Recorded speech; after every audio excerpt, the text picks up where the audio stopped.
পরে সেনাবাহিনী এসে হাসপাতালের জরুরি বিভাগের পরিস্থিতি নিয়ন্ত্রণে আনে।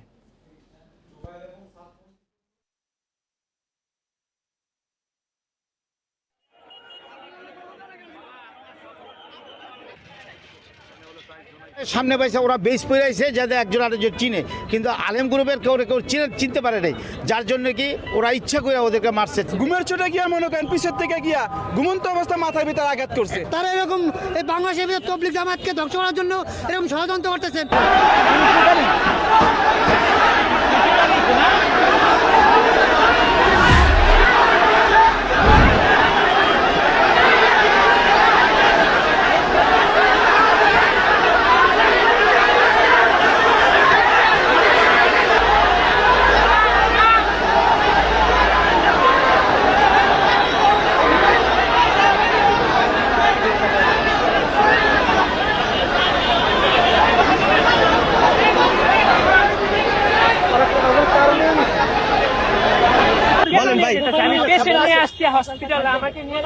আপনি রুগী নিয়ে আসছেন?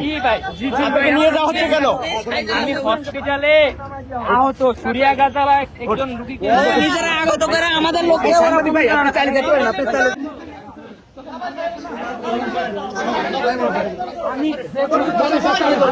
কি হয়েছে?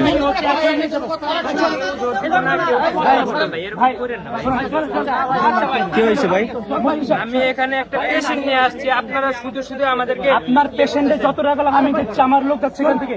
আপনি এরকম একটু ই করেন না, আপনি আমার সঙ্গে চলেন। কি হয়েছে ভাই? ভাই হয়েছেটা কি? বিষয়টা কি? হ্যাঁ, ইনি রাত 1টার সময় 18 জনকে নিয়েছে। হ্যাঁ বলেন বলেন।